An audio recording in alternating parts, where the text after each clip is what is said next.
ఉత్తరం అనే కార్యక్రమం ద్వారా ఉన్నతమైన దేవుని సంగతులను సమాధానములుగా నేర్చుకుంటున్నటువంటి మీ అందరికీ మన ప్రభువును రక్షకుడునైన యేసుక్రీస్తు వారి పేరిట నా హృదయపూర్వకమైన వందనములను తెలియజేయుచున్నాను. ప్రియులారా, ఈరోజు మనము నేర్చుకోబోతున్నటువంటి సమాధానము దేనిని గురించి అనగానే, పరలోకమందున్న దేవుడు యెహెజ్కేలు గారికి ఒక దర్శనములో ఆయన ప్రత్యక్షతను అనుగ్రహించారు. తండ్రి అయిన దేవుడు మనుషులకు ఒక గొప్ప విషయాన్ని చెప్పాలనుకున్నప్పుడు ఆ విషయాన్ని ఒక రూపకాలంకారంలో ఆయన చూపిస్తాడు.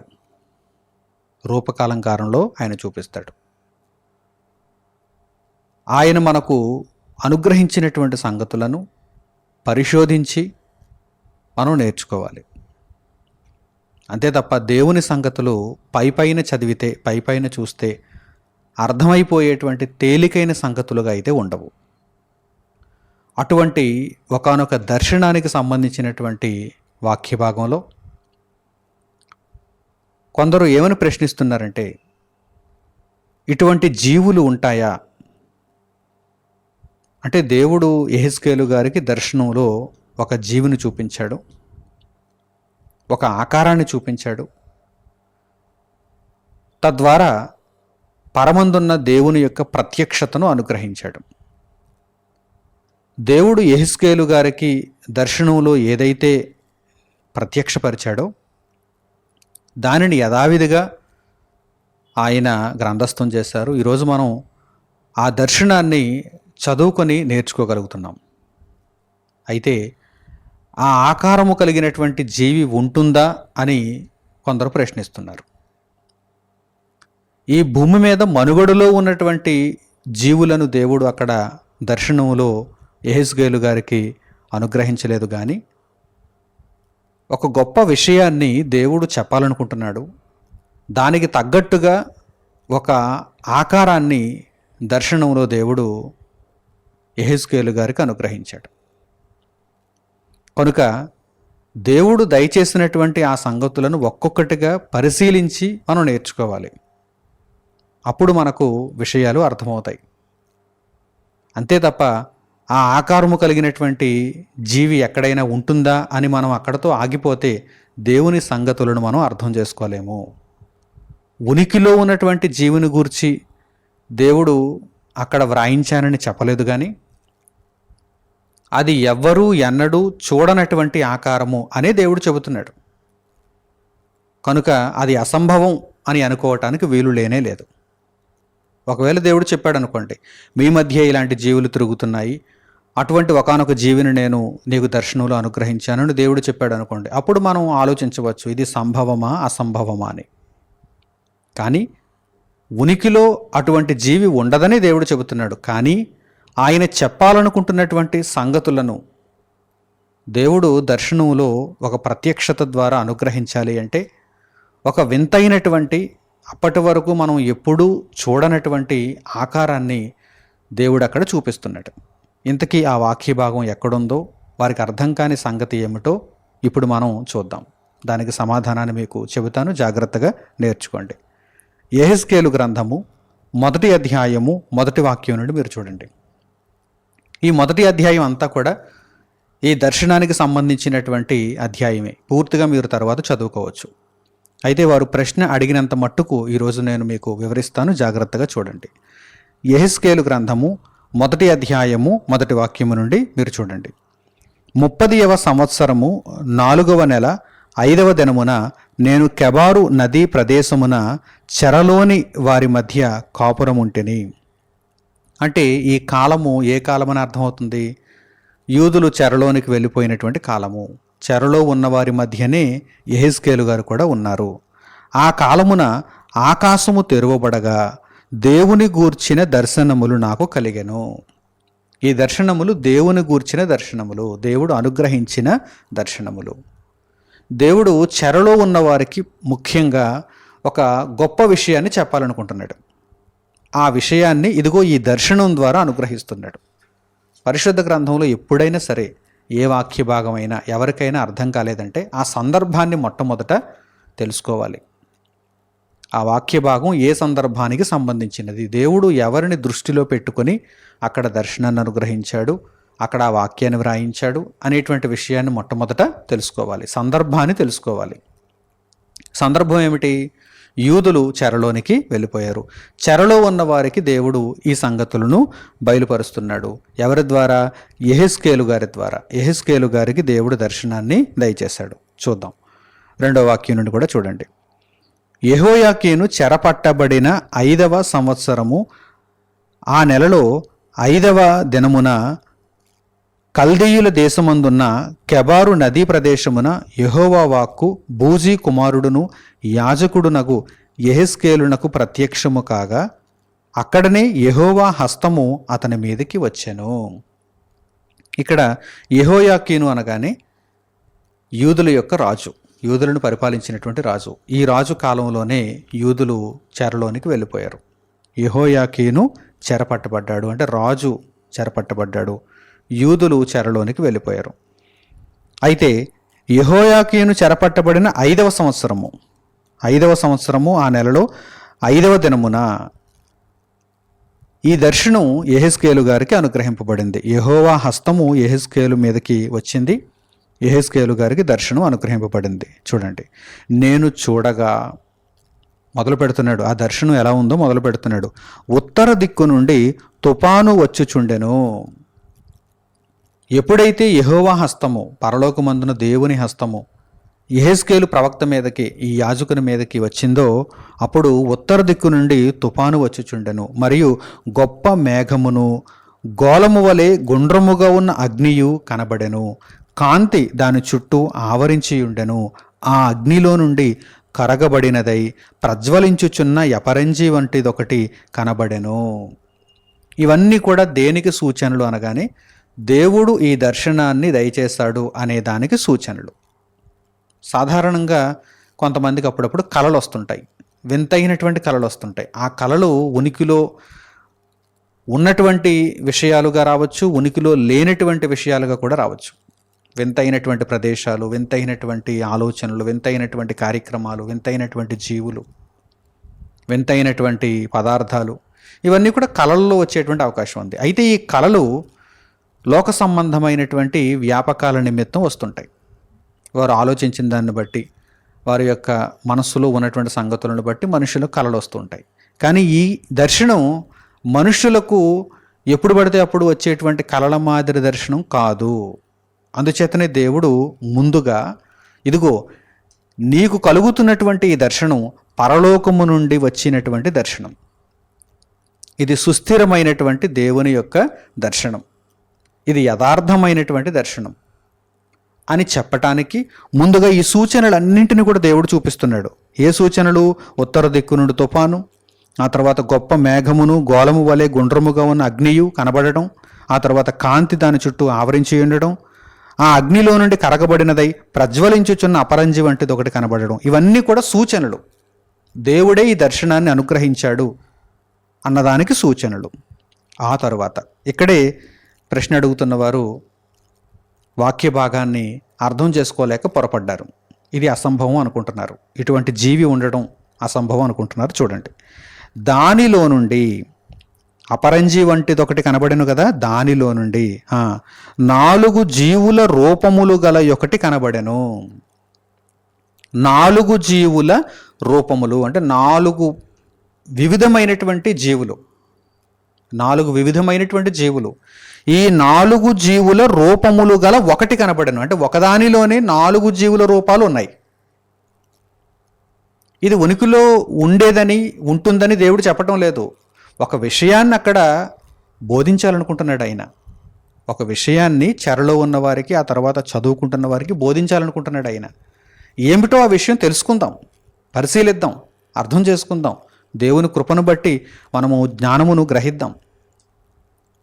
అయితే ఇక్కడ దర్శనంలో యెహెజ్కేలు గారు చూస్తున్నటువంటి సంగతులను యథావిధిగా ఆయన పలుకుతున్నారు. చూడండి, 4 జీవుల రూపములు గల ఒకటి కనబడెను. వాటి రూపము మానవ స్వరూపము వంటిది. వాటి రూపం బేసిక్గా మనం చూస్తే, ప్రాథమికంగా మనం చూస్తే మానవుల యొక్క స్వరూపం ఎలా ఉంటుందో, అంటే ముఖం, చేతులు, కాళ్ళు, మొండెం, ఈ విధంగా మానవుల యొక్క రూపం ఎలా ఉంటుందో అలా ఉన్నది అని ప్రాథమికంగా చెబుతున్నారు. ఆ తర్వాత ఒక్కొక్క దానికి 4 ముఖములను 4 రెక్కలను గలవు. ఒక్కొక్క జీవికి 4 జీవులు ఉన్నాయి, ఒకే రూపం. ఒకదానిలోనే 4 రూపాలు ఉన్నాయి, 4 జీవులు ఉన్నాయి.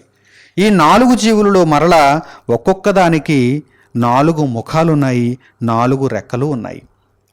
అంటే ఒక వింతైన ఆకారం అన్నమాట. తర్వాత వాటి కాళ్ళు చక్కగా నిలువబడినవి, అంటే తొట్రిల్లేది కాదు, చక్కగా నిలువబడినది. వాటి అరకాళ్ళు పెయ్య కాళ్ళ వలె ఉండెను, అవి తలతలలాడు ఎత్తడి వలె ఉండెను. అంటే స్థిరంగా నిలబడ్డాయి, పడిపోయేది కాదు. ఈ దర్శనం స్థిరమైనది అని చెప్పడం. ఆ తర్వాత వాటి 4 ప్రక్కల రెక్కల క్రింద మానవ హస్తముల వంటి హస్తములుండెను, 4ంటికి ముఖములను రెక్కలను ఉండెను. ఈ విషయం అంతటిని కూడా కేవలం మానవులకు సంబంధించినది, మానవులు తెలుసుకోవలసినటువంటి రహస్యాలు ఇందులో ఉన్నాయి అని దేవుడు చెప్పడానికి అక్కడ దేవుడు ఏం చూపిస్తున్నాడు? మానవ హస్తముల వంటి హస్తములుండెను. అంటే మనుషుల నిమిత్తం ఈ దర్శనం వచ్చింది, అంతే తప్ప ఈ 4 జీవులలో ఏవేవో జీవులు ఉన్నాయని ఆ జీవుల కొరకు వచ్చినటువంటి దర్శనం కాదు, లేక ప్రకృతిలో మిగిలిన వాటి కొరకు, మిగిలిన పదార్థాల కొరకు వచ్చినటువంటి దర్శనం కూడా కాదు. కేవలం మానవుల కొరకు వచ్చినటువంటి దర్శనం ఇది. ముఖ్యంగా అక్కడ చెరలో ఉన్నటువంటి వారు తెలుసుకోవాలి. మానవ హస్తముల వంటి హస్తములు ఉండెను. 4ంటికి 4 జీవులకు ముఖములు, 4 ముఖములు, రెక్కలు కూడా ఉండెను, 4 రెక్కలు ఉండెను. వాటి రెక్కలు ఒకదానికొకటి కలుసుకొనెను. ఆ 4 రెక్కలు కూడా ఒకదానికొకటి కలుసుకున్నాయి. ఏ వైపునకైనను తిరగక అవన్నీ చక్కగా నెదుటికి పోవుచుండెను. అటు ఇటు తిరగకుండా కంట్రోల్లో ఉన్నాయి, చక్కగా నిదానంగా అవి పోవుచుండెను. ఆ తర్వాత ఆ 4ంటి ఎదుటి ముఖరూపములు మానవ ముఖము వంటివి. ఆ 4ంటి ఎదుటి ముఖరూపములు అంటే ఫ్రంట్ సైడ్. ఆ 4 ఆకారాలకి కూడా, 4 జీవులకి కూడా ఫ్రంట్ వ్యూ, ముందు ఫ్రంట్ వ్యూ అనమాట. ఎదుటి ముఖము ఎలా ఉంది? మానవ ముఖములా ఉంది. దర్శనంలో చూసినట్టుగా చెబుతున్నారు ఆయన. మానవ ముఖములా ఉంది. తర్వాత ఆ 4ంటి ఎదుటి ముఖరూపములు మానవ ముఖము వంటివి, కుడి పార్శ్వపు రూపములు సింహ ముఖము వంటివి. ఈ కుడి పార్శ్వానికి వచ్చేసరికి అంటే రైట్ సైడ్, ఫ్రంట్ సైడ్ అయితే మానవ రూపం, రైట్ సైడ్కి వచ్చేసరికి సింహపు ముఖం, సింహపు ఆకారం, సింహ ముఖము వంటివి. సింహ ముఖం ఎలా ఉంటుందో అలా ఉంది, ముఖమే, ఫేస్ పార్ట్ వరకే, లైన్ ఫేస్. సింహ ముఖము వంటివి. ఎడమ పార్శ్వపు ముఖములు ఎద్దు ముఖము వంటివి. లెఫ్ట్ సైడ్కి వచ్చేసరికి ఎద్దు ముఖము వంటి రూపం. ఆ తర్వాత 4ంటికి పక్షిరాజు ముఖము వంటి ముఖములు కలవు. అలాగే 4ంటికి కూడా పక్షిరాజు ముఖములు వంటి ముఖములు కూడా కలవు. ఇక్కడ ఎన్ని జీవులు కనిపిస్తున్నాయి మొత్తంగా? ఇదే వారి ప్రశ్న. ఇలాంటి జీవి ఎక్కడైనా ఉంటుందా? ఆ సంభవం అంటున్నారు కదా. దేవుడు ప్రకృతిలో మన మధ్య ఉండేటువంటి జీవిగా ఈ జీవిని చూపించడం లేదు, ఒక పరమార్థాన్ని అక్కడ చెరలో ఉన్నవారికి, తర్వాత చదువుకుంటున్న వారికి చెప్పాలనుకుంటున్నాడు ఆయన. కనుక వారి సందేహానికి సమాధానం ఏంటంటే, దేవుడు ఇక్కడ ఎన్ని జీవులను చూపించాడు? మొట్టమొదట ఎదుటి ముఖరూపం అన్నాడు.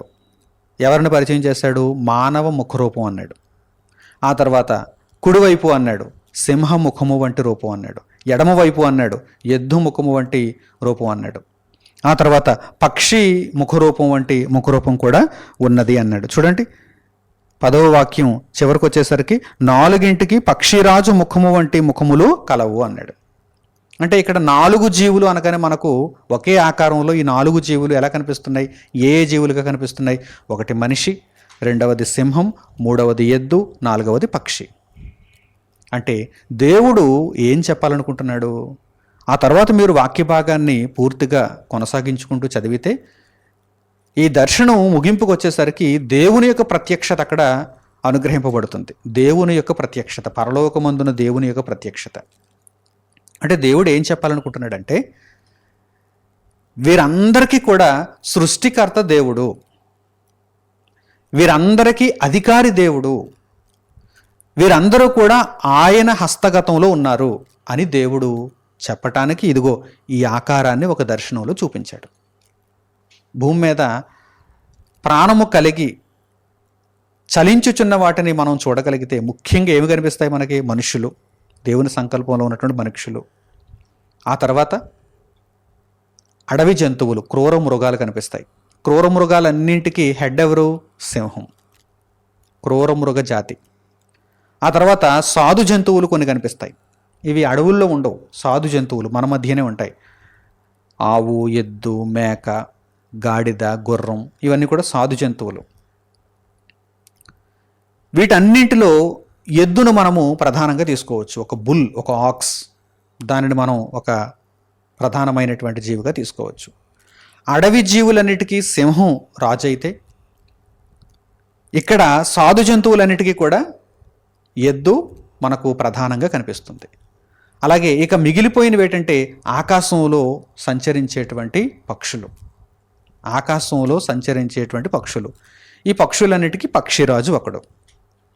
గ్రద్ద వంటి ఒక ఆకారం, పక్షిరాజు.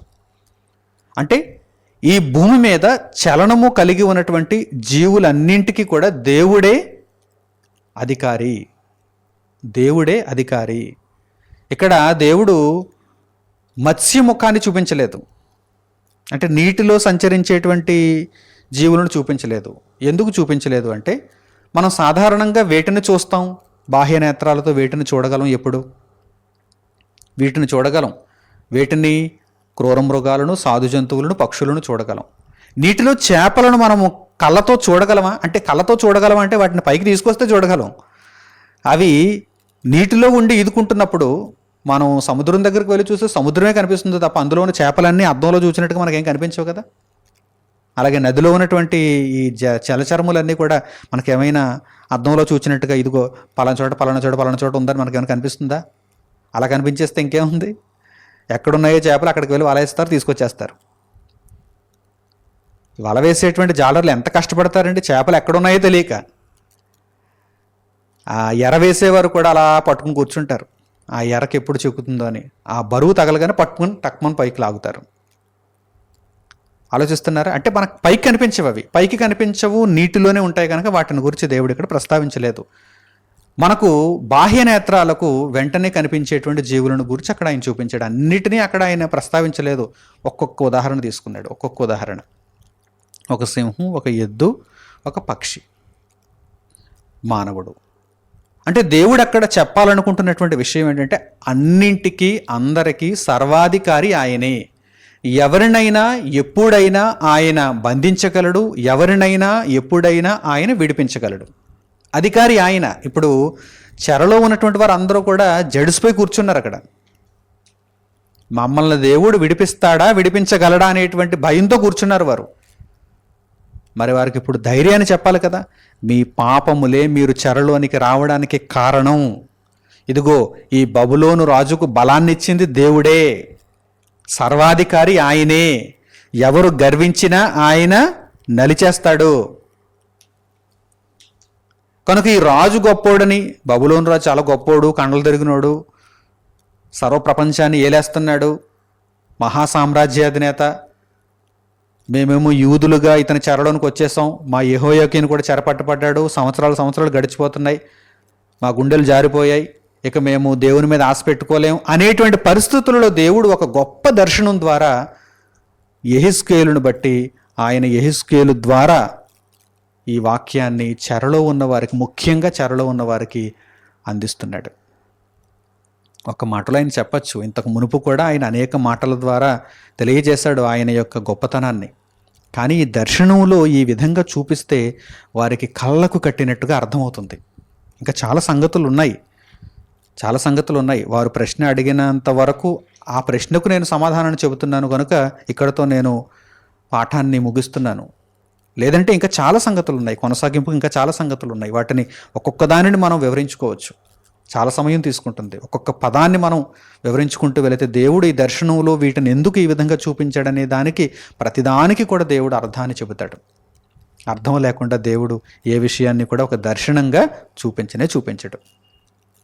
కనుక ప్రియులారా, ఈరోజు ఈ పాఠం మట్టుకు మనం ఆలోచన చేయగలిగితే అడిగినటువంటి ప్రశ్నకు సమాధానాన్ని చెప్పటానికి ఈ పాఠం మట్టుకు మనం ఆలోచన చేయగలిగితే, ఆ 4 జీవుల రూపాన్ని ఒక ఆకారముగా దేవుడు ఎందుకు చూపించాడు అనగానే, ఇదిగో చెరలో ఉన్నటువంటి యూదులారా, మానవులకైనా అధికారి దేవుడే.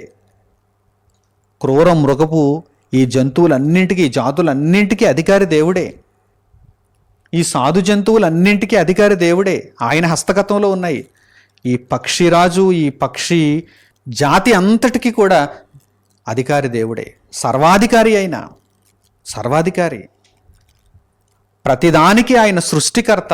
మీరెందుకు భయపడిపోతున్నారు? ఆ బబులోను రాజును చూసి మీరెందుకు ఇంత దిగాలుగా కూర్చున్నారు? ఒక నూతనమైనటువంటి ఉత్సాహంతో పైకి లేవండి. దేవుడు మిమ్మల్ని మరలా చెరలో నుండి బయటకు తీసుకుని వస్తాడు.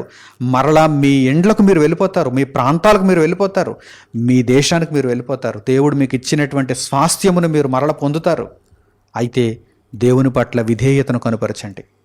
ఏ అవిధేయత చేతనైతే మీరు అక్కడ నుండి ఇక్కడికి చెరలోనికి వచ్చేస్తారో, మరలా ఆ అవిధేయతను మీరు విడిచిపెట్టగలిగితే, దేవునికి విధేయతను మీరు చూపగలిగితే, ఈ చెరలో నుండే దేవుడు మిమ్మను విడిపిస్తాడు, మరలా మిమ్మను స్వస్థలానికి తీసుకుని వెళతాడు అని దేవుడు చెప్పటానికే ఇదిగో ఈ దర్శనాన్ని యెహెజ్కేలు ద్వారా అనుగ్రహించాడు. సర్వ ప్రపంచానికి కూడా అధిపతి దేవుడు, ప్రతి జాతికి సృష్టికర్త దేవుడు, అధికారి దేవుడు, నియంత్రించేది దేవుడు అనే విషయాన్ని చెప్పటానికి ప్రాథమికంగా మనుషులు ఒక దర్శనం ద్వారా ఈ విషయాన్ని పూర్తిగా అవగాహన చేసుకోవటానికి దేవుడు ఈ ఆకారాన్ని చూపించాడు. కనుక పరిశుద్ధ గ్రంథంలో ఎక్కడా కూడా తప్పులు లేవు. మీరు అపార్థం చేసుకోవటం వలన దేవుని వాక్యానికి, దేవుని జ్ఞానానికి దూరం అయిపోతున్నారని మరొక్కసారి ప్రస్ఫుటముగా తెలియజేస్తున్నాను. ఆది కాండము మొదలుకొని ప్రకటన గ్రంథం వరకు ఎక్కడా కూడా ఇసుమంతైన దోషం అనేది లేదు, లోపం అనేది లేదు. మానవ ఆత్మలను రక్షించే మహాజ్ఞానం ఇది. కనుక సంపూర్ణంగా నేర్చుకోవటానికి కృషి చేయండి. దేవుని పట్ల భయభక్తులను ఉంచి దేవుని మహాజ్ఞానాన్ని పొందటానికి ఆలోచించండి. మీ జీవితాలను క్రీస్తు యేసు ప్రభువులో నూతనపరుచుకోండి. నిత్య జీవానికి వారసులవుతారు. చక్కగా మంచి నిర్ణయాలతో, పరిశుద్ధ గ్రంథముపై మిక్కటమైనటువంటి ప్రేమతో ఇక మీదట అనుదినము దేవుని వాక్యాన్ని చదువుతూ, మీ ప్రశ్నలను నివృత్తి చేసుకుంటూ దేవుని జ్ఞానంలో మీరు వర్ధిల్లుతారని, మీ బ్రతుకును దేవుని దృష్టికి అంగీకారయోగ్యముగా మలుచుకుంటారని హృదయపూర్వకంగా కోరుకుంటూ ఈ సమాధానమును ఇంతటితో నేను ముగిస్తున్నాను. తండ్రి అయిన దేవునికి ప్రార్థనలు ఏకీభవించండి. పరిశుద్ధుడు అయిన మా కన్న తండ్రి, మీరు అనుగ్రహించే జ్ఞానమును పైపైన చదివితే మేము తెలుసుకోలేము. లోతైనటువంటి మర్మముగా, తరములలో, యుగములలో మరుగు చేయబడిన మహాజ్ఞానముగా మీరు గ్రంథమందు పొందుపరిచారు. నాయన, మీ పిల్లల మహిమార్థమై అందరికీ ఈ జ్ఞానమును వెల్లడి చేయకుండా, మీ కృపలో ఉన్నవారికి, అనుగ్రహమును పొందిన వారికి మీ జ్ఞాన రహస్యాలను మీరు దయచేస్తున్నారు. అందును బట్టి మేము ఎంతగానో సంతోషిస్తున్నాము, మీకు కృతజ్ఞతాస్తుతులు చెల్లిస్తున్నాము. జ్ఞానులకు ఈ సంగతులను మీరు మరుగు చేసి పసిబాలురమైనటువంటి మాకు ఈ సంగతులను దయచేయుచున్నందుకు మీకు స్తుతులు నాయన. తండ్రి, మీరు సర్వాధికారి. మీ అధికారంలో లేనిదంటూ ఈ భూమండలముపై సకల చరాచర సృష్టిలో ఏదీ లేదు. కనుక నాయన, ప్రతి పరిస్థితి నుండి, ప్రతి గడ్డుకాలము నుండి, ప్రతి ఇబ్బంది నుండి, మరణపు టంచులకు మనిషి వెళ్ళినా అక్కడ నుండి మీరు రక్షించగల సమర్థులు. కనుక నాయన, మీ బలమైన హస్తము మీద మేము ఆధారపడి మీ చిత్తమును నెరవేర్చుచు మీ వాక్యమును మిక్కిలిగా ప్రేమించే మహాభాగ్యమును ఎల్లప్పుడూ మేము కాపాడుకొనగలుగుటకు మా హృదయములను మీ జ్ఞానముతో నింపుమని మిమ్మల్ని వేడుకుంటూ మా ప్రార్థన మనవులను మా ప్రభువును మా రక్షకుడునైన యేసుక్రీస్తు వారి పేరిట మిమ్మల్ని వేడుకొనిచున్నాము తండ్రి. ఆమేన్. అందరికీ వందనములు. సెలవు.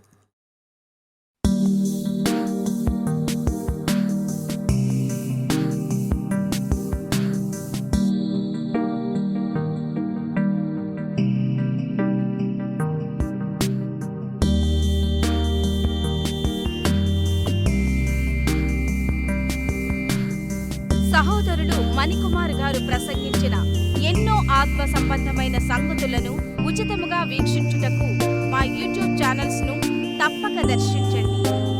మా సమాచారమును ఎప్పటికప్పుడు తెలుసుకుని ఆత్మీయాభివృద్ధి నొందవలనంటే మా యూట్యూబ్ ఛానల్స్ ను సబ్స్క్రైబ్ చేసుకోండి. సత్వర నోటిఫికేషన్ల కొరకు సబ్స్క్రైబ్ బటన్ ప్రక్కనే ఉన్న బెల్ సింబల్ ను క్లిక్ చేయండి. మరిన్ని వివరములకు మీరు సంప్రదించవలసిన మా ఫోన్ నెంబర్స్ 8978414178 మరియు 8333927666. ధన్యవాదములు. ఈ కార్యక్రమమును అనేక మందికి పరిచయం చేయగలరని ఆశిస్తున్నాము. ప్రభువైన యేసుక్రీస్తు పేరిట మీకు శుభములు.